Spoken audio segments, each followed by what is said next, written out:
Do you ever pause between chords when you play? You know what I mean? That awkward moment when your hands freeze and your brain is literally screaming like, I don't know what to do next. And I had a student of mine come to me with this exact same question. And she was like, every time I try to move to the next chord, my hands just don't know where to go. And I have to take a moment to think. And so the method I showed her literally changed her playing within an hour. And today I'm going to show you the same method. It's called the 3-2-1 trick. Now, step one is to understand what actually the problem is. Now, it's not a lack of ability. It's not because you don't practice enough, because you don't spend enough time at the piano. It's a lack of mental preparation. And we need to change something in your brain to fix this issue. And here's what most people do. They play one chord, they remove their hands, and then they look for, okay, where do I go next? Here, okay. Now this is what disconnects your flow and is stopping you from actually being fluent on the piano. So step number 2, let's get into the 3-2-1 trick. Now follow along. You play the first chord and we'll leave our hands on the keyboard. Don't move your hands away. Keep them like this the entire time for now.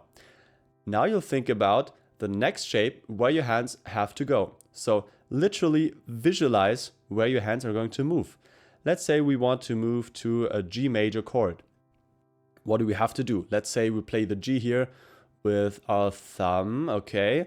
So you see our pinky is on the G up here. We have to move our thumb there and keep the shape of our hand, and there's the B and the D up there, okay. And once you got everything, then you will count 3, 2, 1, and then play the next chord. Okay, follow along. We do 3, 2, 1, play. Now what this does is it forces your brain to think while we play. This is how we eliminate this thinking break when we take our hands off. It also trains your brain to move at a fixed rhythm. This is important if you want to play a pattern later. Maybe you play along with a band or a singer. There's really no opportunity for you to do a short pause in there to think about your own playing. And for example, if you got a chord progression like C major, G, A minor, and F, you will literally do this throughout the entire progression. So here's a quick rundown of how this would look. Play the first chord, visualize the next chord, know all the hand movements and finger movements you're going to do, and then go 3, 2, 1. And then again, keep your hands on this chord, visualize the next chord, and then go 3, 2, 1. 3, 2, 1. 3, 2, 1. And do this throughout the entire progression. So let's get to step number 3. This is where we add back in the rhythm. So once you're familiar with the shapes, once you've done this exercise, maybe let's say 2 times, now you will start to add the rhythm. So what we do, instead of having this little phase where we just look at the next chord, try to visualize it, we start counting right away. So don't worry, this is going to create a little bit of pressure for your brain, but this is what we need to do if we want to break out from the cycle of hesitation and stopping.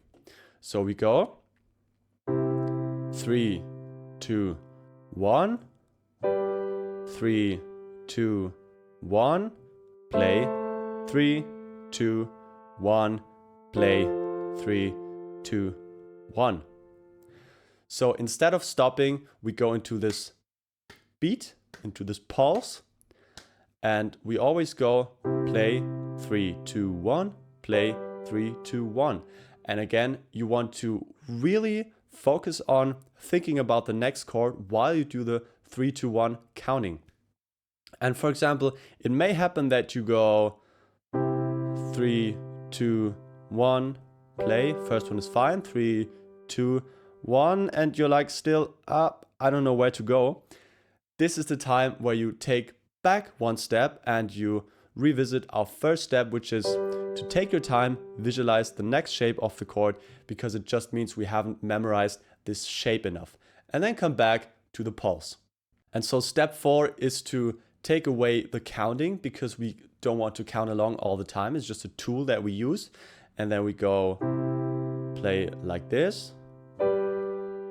And for example, if we notice, oh yeah, I didn't know where to go for the next chord, just come back again, do the first one, 3, 2, 1, play, then try to play it with the pulse again, and then again remove the counting. And so if your brain wants to go back to the old way of doing it, of hesitating, that's when you tell it, we're not doing this anymore, we have this new way where we think ahead while we're playing and we want to play fluently. Now, if you want to learn more about chord progressions like this one, how they work and how to master them in just 30 days, then you should check out my course called Chord Mastery.